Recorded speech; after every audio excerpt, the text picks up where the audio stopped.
Gasimba gana ne bannamawulire wano ku Radio Simba. Peter Kibazo mu studios jikwanjulira osuze yotya ampuliriza eyakoze olwaleero ng'otuuse ku mulimu weebali agenda obugenza okukola naawe weebali wonna w'osinzira otuwuliriza tukwebaza okubeera ng'okola bwotyo. Peter Kibazo n'embeera mu studios Radio Simba kwanjulira program Gasimba gana ne bannamawulire nina John Kakane nina Aruna Kanabi nina Charles Romshana ab'Ebutambala bajja tusanga.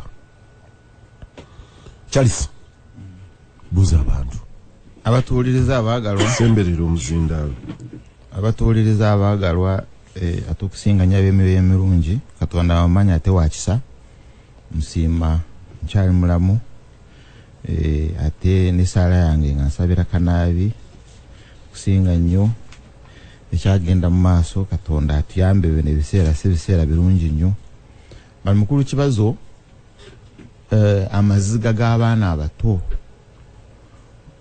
gayika ku butaka gagwa dropping abaana bande badde nga nga amaziga gagwa ku butaka olw'essanyu naye kati gagwa ku butaka nga balaba bakitaawe ababazaala nga batemulwa ate amaziga geeyongera nga abaana bayita daddi abawe emmere nga daddi taliiwo nga daddi mufu. Ffe tubeetu yawo tusuubira nti Katonda agenda kutulamuza kisa naye nga tukola ebyo n'abalala tetuteekayo tetukola kyonna kisoboka kubiyimiriza kubiziyiza. So mbeera mbi nnyo nnyo twekube mu kifuba tweddemu tubeeko kye tukola. Ampuliriza Gasimba gane ne bannamawulire ampa amazzi mperezaayo ku mazzi ndaba Kanabi akyusa feesi wano katono Mchala Amanda tokola lugambo Mchala Amanda webali esenene naye oyongera mu kamulali abazira tulimo kubeera bangi tawaze abasekera mu kikonde this was really very good Rose yongera ko next time obakana bavemu esenene za basajja mukaba kabo kamulali kakande buza abantu banafe mwenna batuwuliriza enkyaleero mbalamusiza era nga bulijjo nembebaza okubanga mujjumbira okutuwuliriza ate era ne banaffe abasimba mbebaza okuba nti batuwa omukisa guno buli wiiki mwebale nnyo. Haruna amawulire weekend omanyi Haruna ne kakande bwe nakozeemu adjustments eggulo katono mukulu Katerega yangambye yasigadde Masaka ebyokwerinda Masaka bimwetaagisa okubeera nga ali ku ground naye Katerega bw'oba ojja Kampala bw'otajja na nseenene sigalirayo ddala naye taziteeka mu kamulali Katerega toleeta nfumbe zaleeta tassaamu kamulali kubanga azituwadde zino yeebale naye nze nzijeemu abanga mbulya ne wano wonna wookyezza naye olidde senene half a kilometer ng'olya mukulu Kibazo wakafiringa kamulali omama z'okukuta ono omukiga mumuveeko byayogera tebirimu nsa naye njagala anabisemberera omuzindaalo ku nsonga oyongere ne ku ddoboozi yesebo nga sinnaba kuleeta biri mu mawulire lw'omushana agenti ansabira nnyo naye nange njagala okutandikira naddala eri community yaffe y'abasiraamu mu Uganda nti embeera eriwo tewali kipya naye ffe omushana yesebo mu Qur'ani yaffe gye tusoma Katonda yatugamba dda nti nja kubagezesa n'ebintu naye mu byo mulimu okutya obwavu abantu okufa so kati bino bye tulimu nga lw'omushana aganti ansabira kuba mmanyi nti oba tuli mu kutya Katonda yabitugamba dda nti ajja kututeekawo nabyo atukole ki atunyweze Katonda yabitaddewo mu mbeera eyo n'okyo temunenya babikola mu mbeera eyo babikola era naffe bitukosa naye Katonda tugende nja kubagezesa n'okutya otambulire mu kutya nti nakeesa oba siikeese kyekyo drone enensimbako oba nekekole ki tensimbeko ani addako oba bomu enenkuba naye Katonda atuga nti ebyo byonna agenderera mu kulaba nga tunywera tubeere nga tuli wamu obuyinza kana byandibadde seeka mulungi era njagala kukubiriza bashekajira obuleka basiraamu bannange bagende basome surati Tauba aya ya 3 natuga nti yatuma omubaka we n'amuleeta n'eddiini ey'amazima isaanikira endala ezo zonna so awo wali enjawulo awo okutya kwe tulina kuveewo naye nga twesigamira nsoma Kurani essebo essuula Tauba essuula ya 9 genda onoonye Kurani aya ya 3 genda ogisome mukulu Kibazo era mangu nnyo nga nfundikira ku nsonga eyo nti nze we nakulira nga batugamba toteekeddwa nakwata ku Kurani baganda baffe yonna gye tuli naddala abasobola okusoma tunoonye ekitabo kya Ebike Kasozi bakiyita The Life of Prince Badru Kakungulu tuddemu twetegereze omanye ebyafaayo bituyamba okumanya ebiriwo erizisaanikire eddiini endala mbadde ndi ku kitabo wali navuddewo Professor Ebike Kasozi The Life of Prince Badru Kakungulu mukulu Kibazo ne Professor wa Abbas Kiyimba ayina pepa gye yawandiika mukulu Kakande nawe naali kusabye ogenda oginoonye ne Rwomushana bw'oba oyagala okusoma 100 years of Islam we baatuula bali bagavana ne baga nti omusiraamu okumuwa education oba weereetera ebizibu era yensonga lwaki zibuddo zisimaaka zammwe zaavaamu ng'ewaffe Kibuli yajja luvannyuma kitegeeza gavana yali mutuufu kubanga kati mufunye education ebizibu tubiraba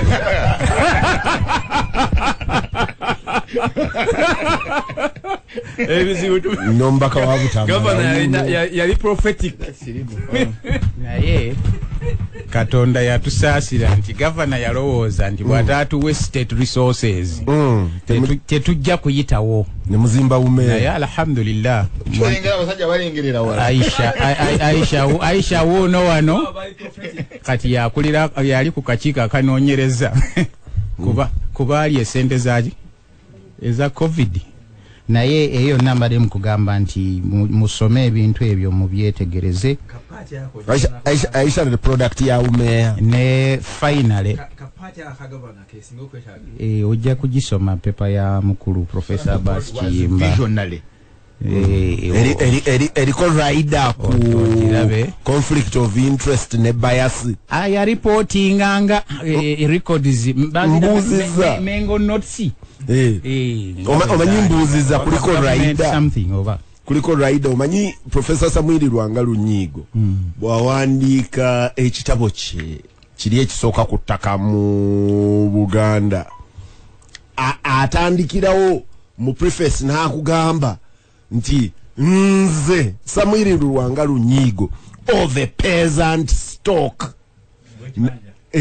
n'atandika okukuba empanji era ndi by'osoma wano manya osoma byawa kibanja of course Samuel Lwanga Lunyigo oluvannyuma mu kuinteractinga nazuula nti naye landlord omukuku navuddala yagula oluvannyuma naye njagala kumaliriza sebo akatundu kano akozesaho nti nga Rwomushana bwatusabira nga bwagambye nti tutegeere nti mu terrorism kyetegeeza bali wamala okufa abasigadde babeera ku bunkenke because temumanyi engeri ffenna tuli ku bunkenke tomanyi engeri olumbe gye lujja olwa terrorism because it is nalumanya Kampala ensi yange ngoyaga kutegeera ekyo akawungezo ali yawo Kampala road Nyakanabi n'omwami mulala netwaba wa mujaasi naye nga uniform gyayambadde si eya bulijjo nomuteekayo gye tumanyi naye si bakafuvunga n'akabaddeawo so kati bwabeerawo mukulu kana bwabeerawo pattern bwabeerawo pattern nti kasita bome yabika waliwo omusiraamu agenda okuttibwa by the state kati oba olowooza kuwo so nyina obweyalikivu bubiri one mukwano gyange banje kati esaala yange naye mukulu kibazo era kana byono nagamba nti bibanga ebyolubalaatu tulina gye tubeera ng'ababisaagira mu n'ebiri serious it is serious oli agenda okugira ati buli lwekibwatukanaga Umaru gy'oli nti Abdallah gy'oli kati mu ngeri y'okubalaata abantu bagenda bakimanyiiza abantu nti kya bulijjo which is an abnormality. It's an abnormality. Naye kamalirize ka party kanongera nkyali ku community yange namwe abalala okyabuuza nti president waffe gwe tulina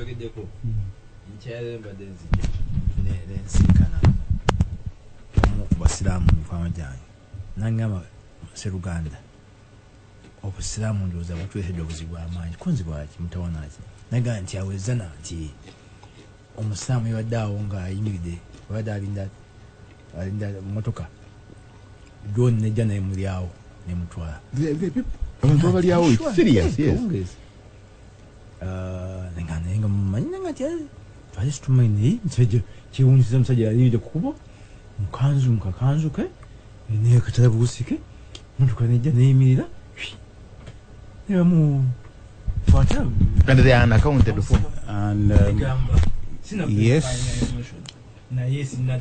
bwakubuulidde naye mbadde njagala kumaliza mukulu kibazo ku kapaati kano nti president waffe gwe tulina ndowooza tumumanyi bulungi nnyo 79 bwe yajja yaga nti omuti ngumaze mutema amatabi abaaliwo gye bali ali ku rekodi nga ye bw'aba agenda mu criminal activities taleeta ganduula lya father tayambala nga bishopu yetuuma linnya lya kisiraamu ne banne mukwano gwa Romchana yali Ahmed Mbayo kitegeeza nti omukulembeze gwe tulina ye obusiraamu aba associatinga ne criminality Romchana Aisha mugamba muli mukambula notera omugoba ne bino bwe bibaawo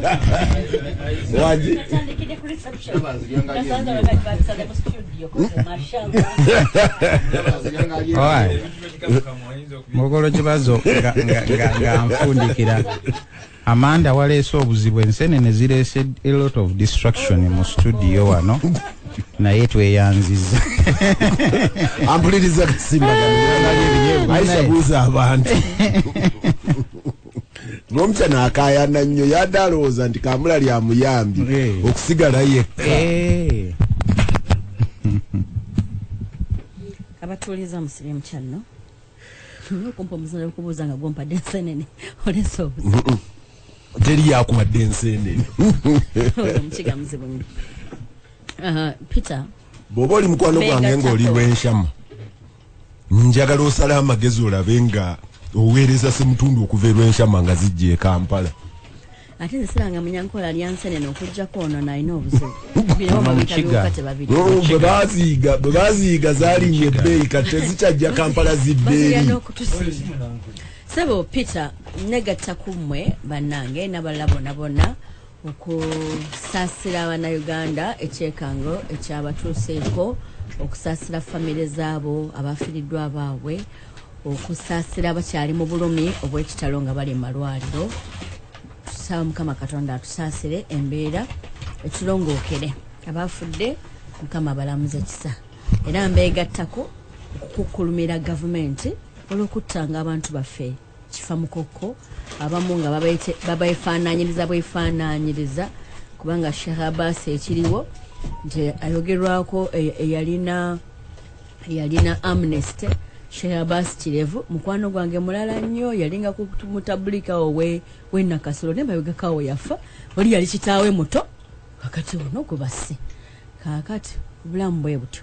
tusaba Allah atusaasire ajjo tukyusizaamu yeka yagamba yakyusa mu mbeera ajjo tukyusizaamu abatunyigiriza abanyoola omukono babeere nga tebakyasobola kunyigiriza balala byasimbagana ne bannamawulire kana bya mawulire mangu nnyo mukulu kibazo sijja kulwawo wiiki esaanikiddwa era nsonga za terrorism bomuzi bwatuka naye era nzikiriza mukulu kibazo nkubira omulanga bannamawulire bannaffe nti as much as government eyogera mu reporting ebyo bagamba naye ate nammwe ethics zitubanja okubeera nga tukola ki naddala aba New Vision bwe mba muwulira guno mulanga gugende gye muli kwabadde yakuwonye takyali kwabaddeko omuntu ogamba terrorists reported dead ng'obasaba kinene naye akagambo alleged ndowooza ng'owamawulire kabadde kasaana kabeereko genda okebera omutwe gwa New Vision oba gwa jjo ndowooza jjo oba gwa jjo peji esookera ddala naye engeri ndowooza bano basiniya gayi bwe baavuddeyo abaliyo bamala gatambula abaliyo bakyali siniya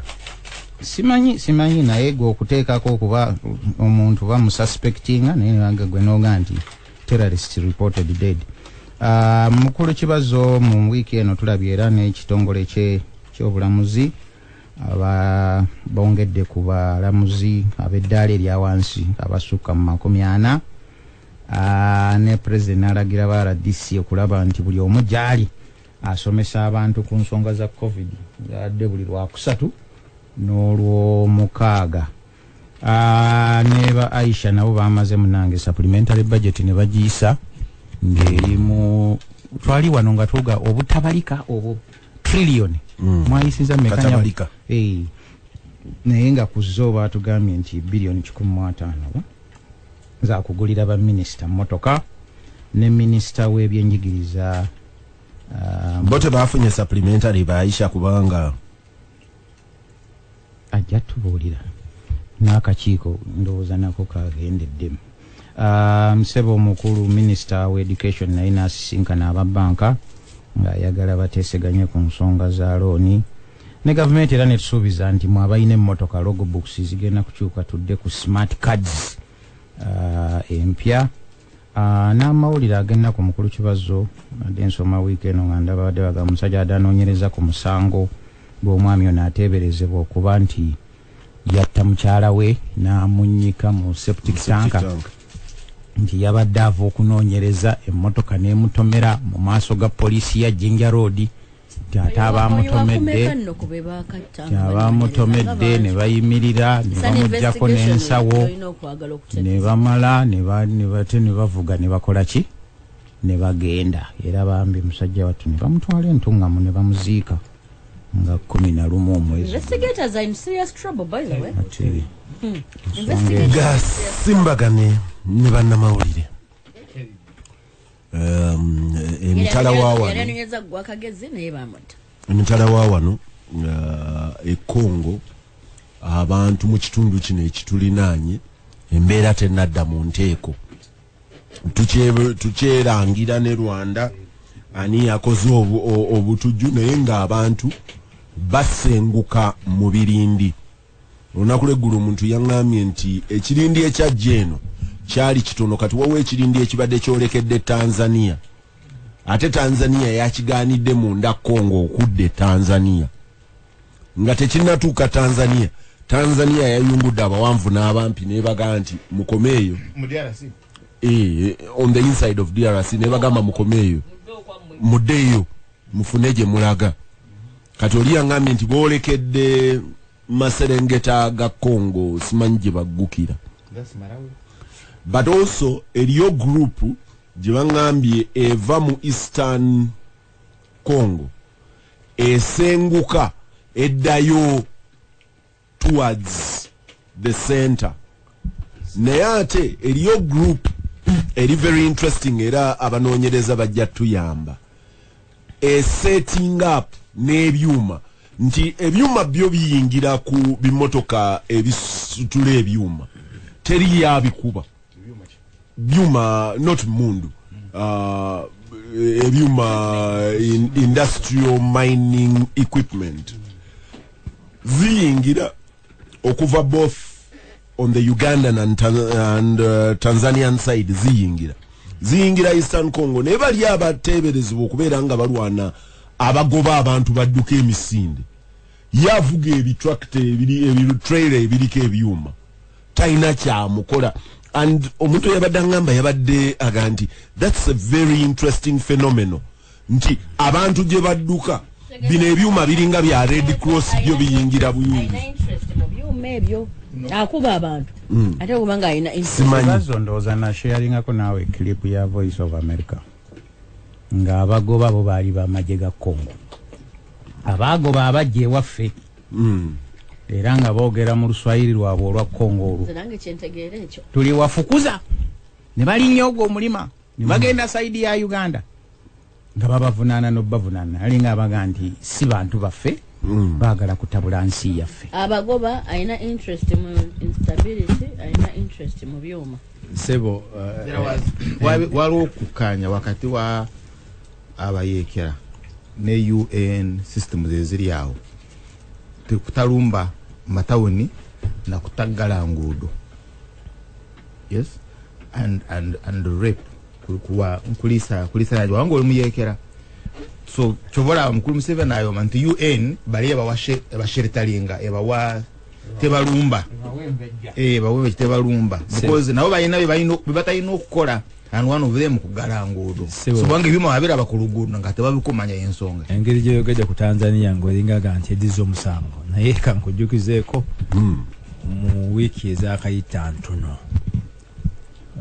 European Union Belarus abajja wano ne beesaasabaga Uganda ebwekola nnyo okukkiriza bana bakkiriza okuwa Poland omudidi okuzimba fence okulemesa abava Belarus okuziyiza bava mu Middle East ne bayitira wa Shevchenko Belarus kyeyakola baga nti mujje wano nyakowapa same passage Shevchenko leero muwulidde ku clip gye baplayinga ku BBC kandi nze sigenda Ghana banoonyi babubudamu mwagaana okwogera naffe kasita tebajja wano gye balaga bihe bamanyi Gaddafi yakyogera bamwongera bomu bagambanga nti Trump mulala okuzima ekisenge naye European Union sebo yawaddeyo $1 million bina baddamu Berlin Wall azimbe gamba nti nooli ani oyo gogambye mukwano Shevchenko yaayinaga nze ngenda kuba w'amaanyi mukole ki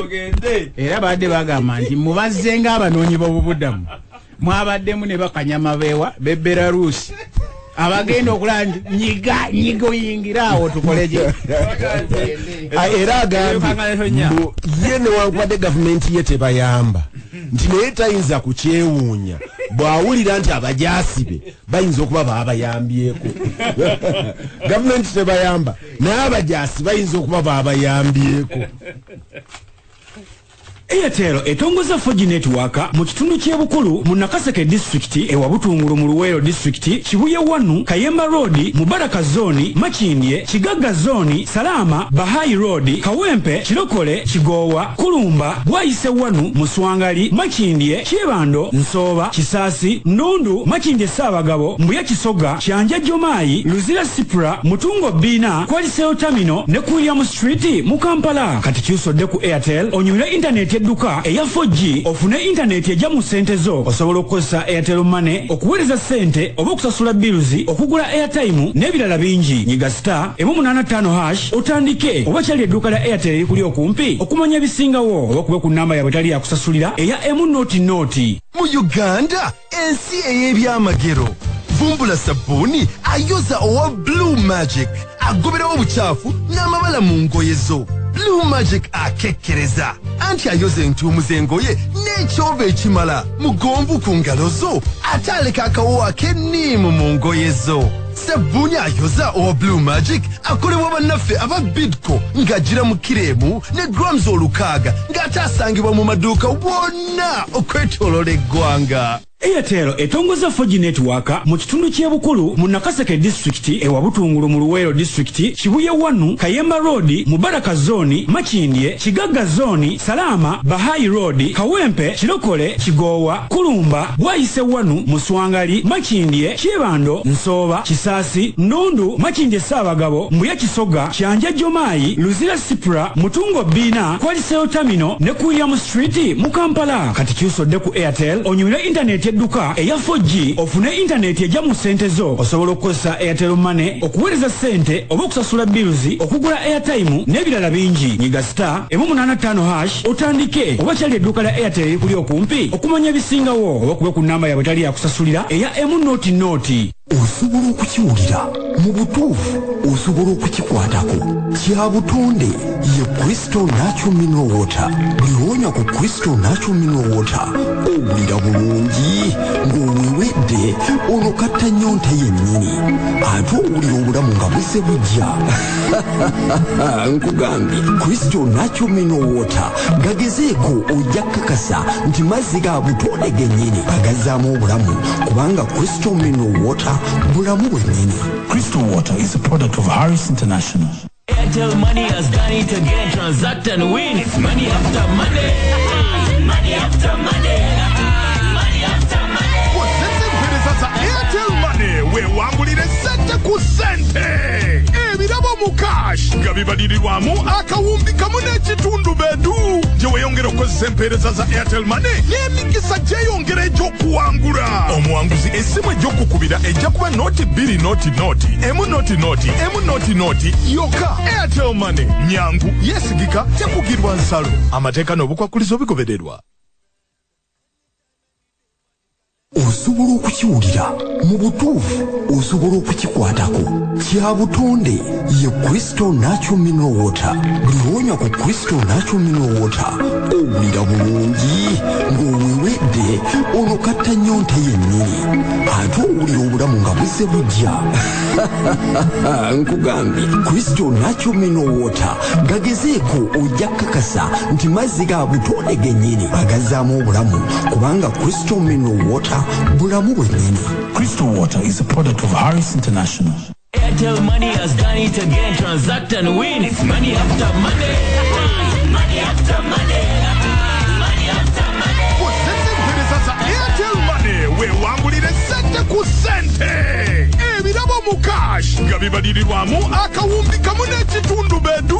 Gye weeyongera okukozesa empeereza za Airtel Money n'emikisa gyeyongera egy'okuwangula. Omuwanguzi essimu egy'okukubira ejja kuba noti 2 noti M-Noti yokka. Airtel Money nyangu yesigika tekugirwa nsalo. Amateeka n'obukwakulizo bigobererwa.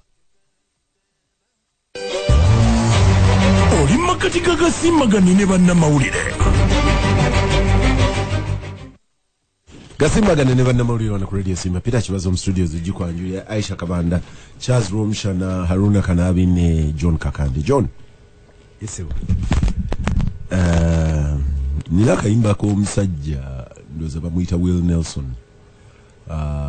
Oluvannyuma lwa 9 lwa bomu ezakuba America mu 9/11. Ayimba kayimba kabuuza where were you when it happened. Agenda alaja nanti walikane wekweka wali jindi n'okola bwoti. Omanye ekinseseza Peter. Nasomye comments z'abantu ze batadde ku message ya embassy ya US ngesasira bana Uganda ekibaddeko nga message zakufaanagana n'ekyo kyoyogedde. Mwe mulina bali mwe nanyine no mwe mukola bino mwe nga ndikati batadde kalowooza kyo zaye josani ndi kubanjira mbijjako.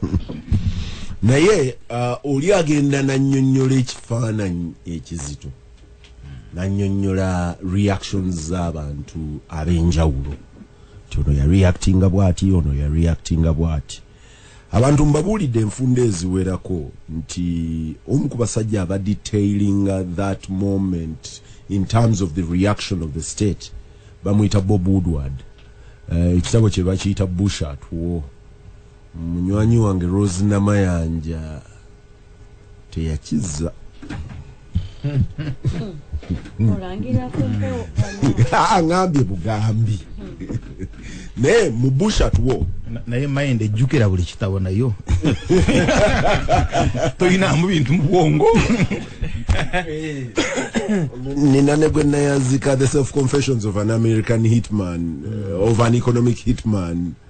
Nchachirinda alabika achachisoma ate kali katabo katono. Nchivudde kecho. naye kakanda yasoma updated version naye Woodward atutwala mu detail on the reaction of the state. Of course esooka yali yakuprotectinga the American state. Abamerica kolore namanya nti bo kubeera ne president kyabugagga gye bali bo mu bwezimala okuvuga ne bamanya nti Bush yalina abaana mu is it a nursery school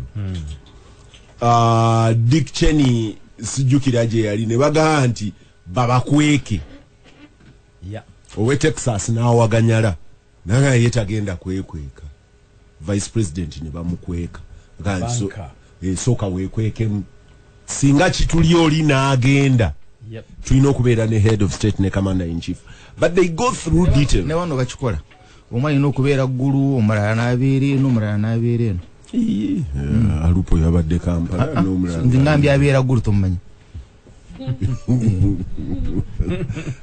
chairman w'eggulu naye they detail a response nga ne mu details lines I still remember very well ng'olyaga nti bw'onowandiika speech eno nti onooba oyogera n'Amerika onooba oyogera na nsi yonna ani gw'onooba ogamba line ki eneetakula kakanda ali emitala omusajja wayongerera mu axis of evil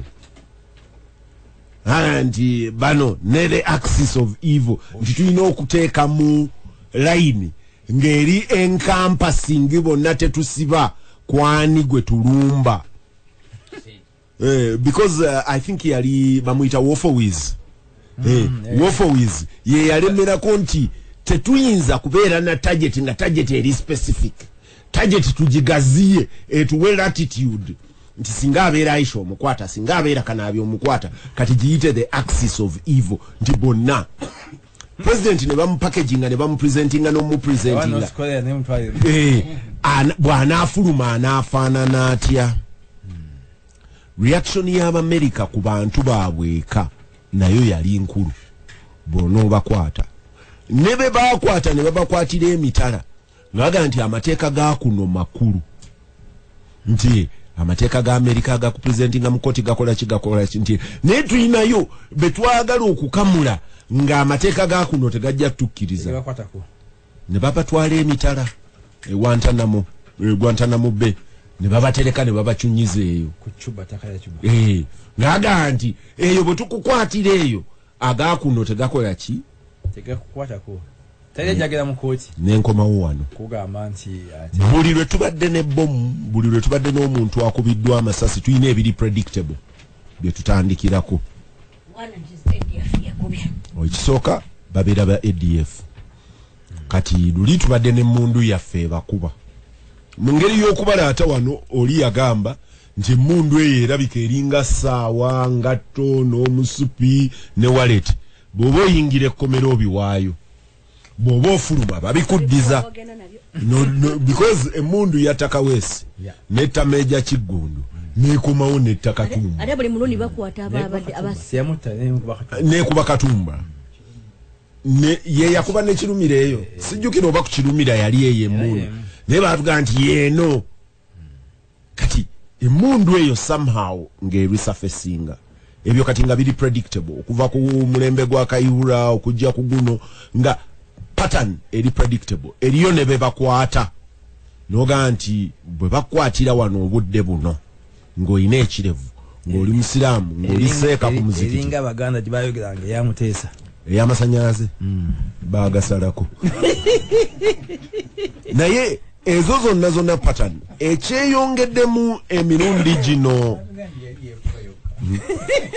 John ekyeyongeddemu gino emirundi ebiri ebadde kutta nti omulundi gwe bakuba General Katumba ne driver we n'omuwala we ekyeyongera ku biri ebibaddewo luli ku Kagezi ku Kaweesi ne ku balala baabakwatanga ne badde obanga tebali mu njala ne babatereka okumala ebbanga abamu ne babacharginga abamu oluvannyuma ne baba rehabilitating ne badda n'okudda abalala ne babatanga government egamba we have lost interest in the case abamu ne batabacharginga ne baba rehabilitating ne badda mu society ku mulundi guno unlike others bwe bakuba katumba bwe bakwata nga bali ku mpingu the story ye namuwongo ekyali very fresh ng'omusajja ali ku mpingu gwo wamututte omutwala mu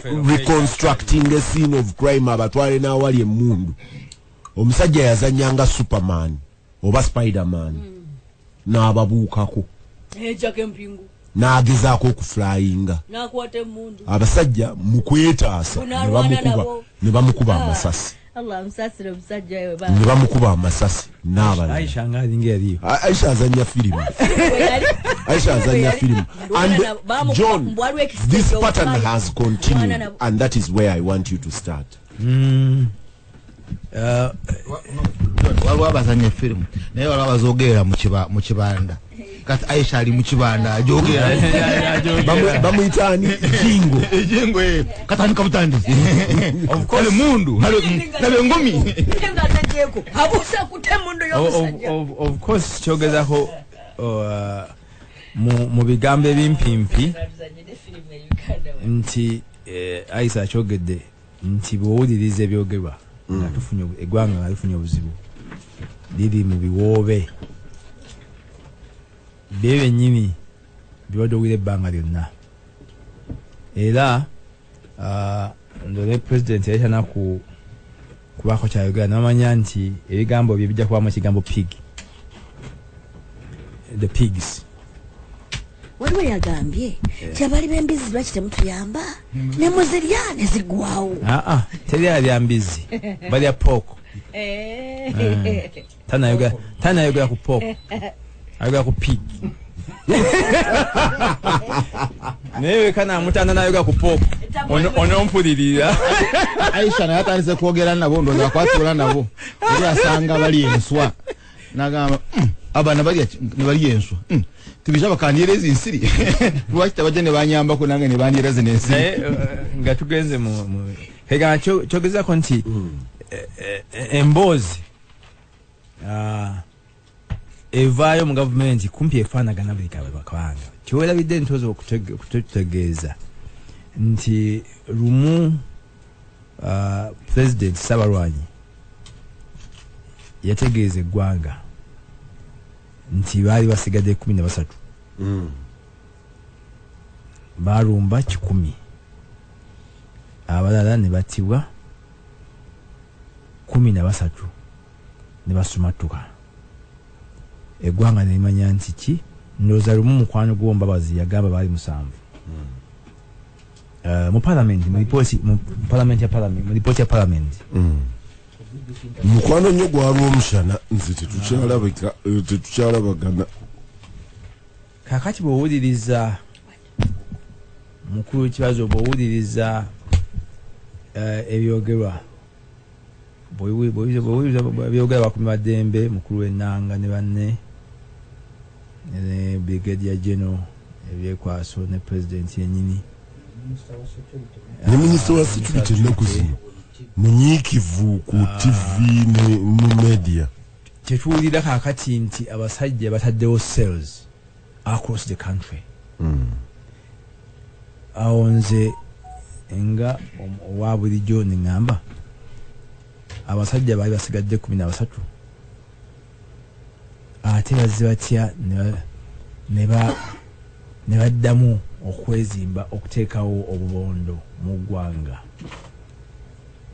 obutabangudde eggwanga ate mukulu w'ekibazo kyewerabiddeko mpozi mukuukana bajja kutujjukiza ojjukira nti era waaliwo okulumba muzikiti ekatwe ne bagamba nti omu yasumatuse oba bali nga baze okutta kilumiro olwo bakaweesi nti omu yasumatuse n'agenda e Mozambique era gavumenti negezaako okutawa ya tegeza boda kubigambe ebyo akwali kufa kwa mchalo omukyala ono wehoima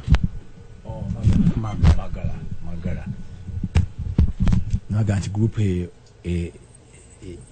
yali muzikiti nga mwe planningira mu muzikiti wano kusawa ya kwene bayitawo mu katale ka usafi muzikiti ka usafi muziki ate nga bangi Gumsha nono natuga nti bobeera ne abantu abenkanaawo nga bayingira mu muzikiti babadde baliira baade chapatize bagulaze zibe nyingi pattern togiraba ebibuuzo ebiri mu birowoozo byange binefumitiriza bwe tuba tumanyi nti emizikiti kanawuzaala mwe muri abakyamu tetusobola kuteeka mobile intelligence tebalimu nabeera 24 hours tebalimu okumanya bwe kiba nti sales zitambula bezimbye okuva kuba 13 ne baddamu ne bateeka onakola obubondo ne basobola n'okukola ebyambyone byakoze ku ggwanga ebireese okukaaba omubaka omu owa palamenti nawulira Simeja kijja naye yagamba nti sina kubuusabuusa babadde bagakuba palamenti neŋŋamba omukalukalu tajja buseera kati yeerowooza nti yeye ensonga enkulu naye temanyi nti bali abafudde n'abantu bannayuganda naye naye kisoboka kitya nga Uganda manyi of course tourism kintu kizibu nnyo era mbadde ngenda kugamba kakande nti they've hit the world ojukira muzeranda the London bombings ojukira lubakuba abafaransa ojukira lubakuba train stations. I mean for me siriku our capacity to respond to stop we may try. America tegamba nko nti Al Qaeda basigadde 10 yenjawulo okitotera fwe twakola proclamation nti basigadde 13 commander in chief afuna intelligence gututafuna inside information atenga tumukiriza mu kubanga sabalwanyi ebintu ebyentalo abitegera bulungi kakati bwe tuba nti funafuna kyobera obumativu nti mbutuufu ku luno byayogera bibyo nga statements abadako emabega ate oluvannyuma waise wakabanga netuzuula nti byali byebyanswa.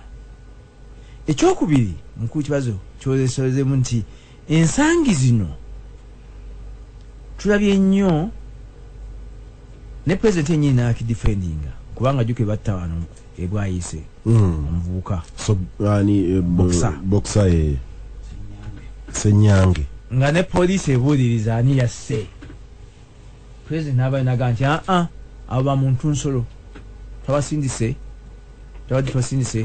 nga baga okubuuza ku muvubuka oyo naye ekyomutawansi yakoze kwe kudduka mu nju n'agezaako kwaki okudduka akuresistinga amasasi ne gamulya. Simanyi wa police file baji closing immediately nga president amaze okwogera naye tulabye nga fenganzi civilian nani ataba nkobo shooting nga mukulu omusanono kyendowooza nti omubbi njagala mukwate oba omutemu mukwate mwogeze bakwagana nabo saagala kumujjawo naye ate ennaku zino kati twebaka eringa efuuse nom nti bebakwata bagezaako okwescapinga buli kabanga ekyo kyeraliikiriza nti waliwo order egamba nti mumukwata mumukube mumutirewo mu executinze immediately nga order eyali ku Bin Laden kubanga Bin Laden sirowooza nti bagezaako okumumba okumukwata okumukapitalinga ndoza order yabwe yali nti wonawo omutuukirako kill him on the spot olete mutwe nga tumanyi nti yes awedde. tulina similar order one e Uganda. Ekirala n'Amerika balina ebizibu bw'omukwata n'omutwala America kumuwozesa then he is entitled then amateeka agaabwe ku Guantanamo anti kati byonna complications z'obooleta then ekyokubiri kyowala tebaagala balabe bwe babazi entaana zaabwe because abantu batya nti bajja they had constructed a big following bajja kubasinza egonya zimulye naye ati bayogera nti oyo tumusse aye tumukasuse mu mazzi teyagala kuddayo kumulaba kyali open sikyali kyakwekweka naye mukulu kibazo ekigambo kya terrorism tetwogerako and therefore John Choga kati wane ewaffe twafolowinzeeyo pattern n'ekigambo kye tukozesa kikyamu omanyi amawulire gafuna ebigambo ne gagonza obumenyi bw'amateeka he was put out of action. That's nonsense. That is total nonsense. Tell people we have killed, we have murdered them. Kubanga okugonza olulimi n'abamawulire nabo ne bareporting they were put out of action. Nonsense. Say it. They were killed. It's not nonsense. Bomba mulwana na group side eri oli nafa front line oli nafa is now out of action. Kati ona kugabano balwana nabo. That is how he describes him. Naye mukulu kibazo nze kyendowooza nti ekisinga okweralikira eggwanga kati saawa eno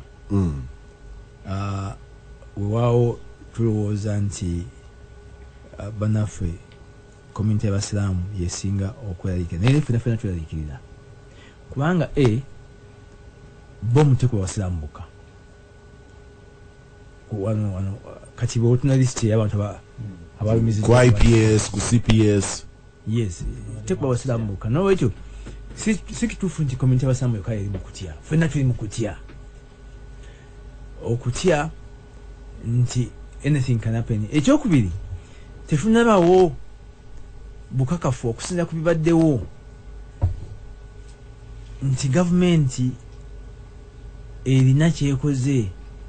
America baalumbwa of course kyali historic nti abantu 13 babatta America yetefunangako kikangabo kyenkaniddeawo era kyali clear response yaabwe nti eno kuvaayo nga y'amaanyi olwawo oluvannyuma ate ebintu byagikyukira gye bagenda okuba ekkonde evanyuma nabo bavuddeyo nga bafeesa naye Uganda yagenda e Congo ndojjukira ne Rwanda Siraja nkoze bubitali wano Siraje yali part of the embedded journalists abagenda e Congo ne tuyambako okujjako Mobutu n'okutako gavumenti eziri kati Congo sitwakomaawo Uganda ne traininga ejje erina obukugu mu kulwanira mu nsozi kubanga nga tugamba nti EDF eki eri mu nsozi bagita the Alpine Brigade. It's a division. Ebyo nabyo nikolebwa. Ekirala Uganda emanyi bulungi akulira essomero kati eri batendeka nasoma naye bwe ntunulira amawulire ebifuma amawulire kitegeeza nti intelligence yaffe erina precise information ku command ne structure ya ADF. Okay? Kati kyembuuza ate nga ne international law ekkiriza hot pursuit. Sirowooza nti Uganda bepasuwinga abazigu neyingira mu Congo nti eryejja ogamba nti sebo maira 5 tetwayingira kilomita 13 sebo naye ate gobogoba bwabanga asuse maira 5 era sebo sio nti ajja kugamba wano Nyerere ya pursuing Amini namutuusa Kampala. Chichi tugana. You see the cost of not of sitting and waiting. Ampuliriza tasimba ganene banna mawulire. Charles. Yakuva wongen. Akansoke wa Aisha. Kale. Charles. Kwato mzindalo. Adabi gwenjo okusembyayo. Charles ngo kwato mzindalo. Mulimu ebintu byensanga nga biri interesting. Precision yaba kumadembe after attack. Information ne knowledge jeba tulaga ekigambo ky'oluzungu cyane badde that they exude nti bakugamba ono nti Kanabi ali Jindi yabadde recruiting sero erimu abantu webati Kibazo ali Jindi abadde akolagana negundi kitegeeza nti mubadde nabo all this time nga mulinda mundu ebwatuke nga mulinda bomu ebwatuke because the information they relay oluvanyuma lw'okutta muwala wa General Katumba n'okulumba General Katumba bwe nagenda okusoma the detail security gye yali etuwa oluvanyuma ng'ogamba oh my god. So you had all this detail, you had all this information. Why didn't you terminate before the process? No bakwatanga bategeka bakola batya kubanga byonna obiyina. Why do you wait for the tail end? Eriyo ebirala byenjagala oku-examining Charles. Natunulidde video footage nze siri mu kugumbya security. Era nadde noonya Simon Mulongo nga manye engeri gye bamugobye Somalia oba yatuuse. Tagenda kusinkana. N'atuwandiikirako. Nadde noonya Simon nga ngamba engeri gye bamugobye Somalia. Wandi mukyaziza. Naye tannatuuka. Kati nga ebimu ku bye neewuunya bw'otunuulira kamera zaabadde bbiri video footage ekisooka simanyi lwaki bazituweerawo mbagirawo. Nga bakyali mu process for the two scenes. Bidding for two scenes. Yes, for two different scenes. Scene y'oku parliament okujjako okulaba ekibwatuka toyina kyolaba. Oluguudo olwo ndukozesa nnyo ne mukwano gwange Daudi bw'aweereza ebitabo ku Salabedi eri awo opposite Mateos. Wawone saluuni ennungi ennyo munda awo.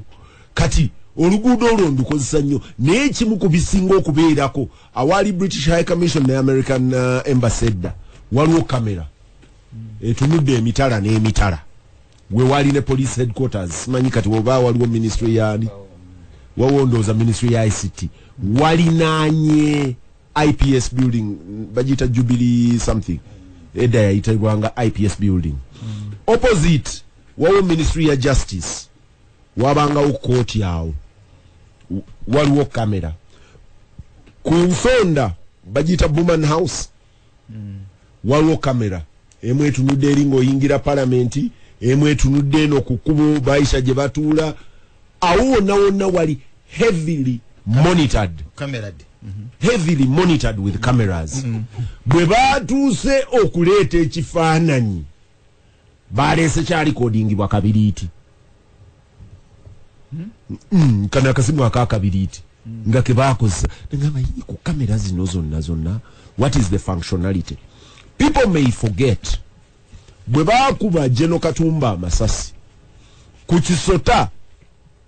The entrance to Kisota has a very powerful camera etunudde mu kuyingira mu Kisota n'endala police okusobola okutuwa ebifaananyi yayina okukozesa private cameras ez'abantu era eriyo ne gwe baali bavunaana nga baga nti ono yaganye otuwa ebifaananyi bya kamera ze ezo tezaakola.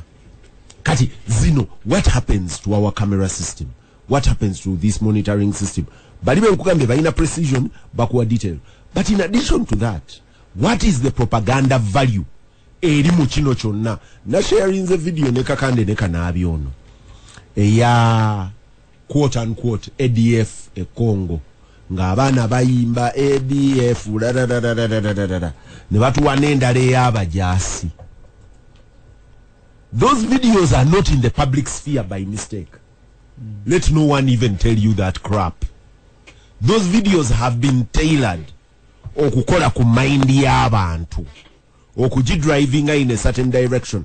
Unfortunately, innocently, olwokuba nti kati nze lifetime cynic eyasoma amawulire kyensooka okubuuza story eno yabadde egendereddwamu ki, lwaki editor yakutte ange eno, nsooka kubuuza ani yakuwadde video eyasooka okugisatulatinga mukwano gwange akola mu parliament eyo. Olwagira went kanze ye ono mukwano gwa general gundi, mukwano gwa kano gundi, mukwano gwa gundi Katumba kuba Katumba ovation. This time round video ez'abaana abali e Congo, aba ADF abachi era bwe nagize bwe nenga olaba ne uniforms zaddaza exactly bwe nagenza okwogera ne benayogedde nabo olina nti zino ezimu ziri older than 20 years. So ngo investigating ngo ina precision ngo ina chi lwaki ogattako propaganda ono kati walo kye bayita analysis nezimu ze bayita special operations. Kino bwe kimala okugwa nga mulimu analysis munoonya mujjamu amazima kufuna ekizibu kiri ki muba noyina okumanaginga public abantu mubavuga mutya ne mubatwala gye mubaagala. Yes, because for security reasons abantu bayinza okubwatuka nga bomo nabo government ne bagijjako. Ola abantu abatabuka olw'emmere bomo yinza okuleeta situation endala, so you have to manage the population. Now ebiseera ebyedda nga tukyali mu communist system, socialist systems, waskansoke nkole sente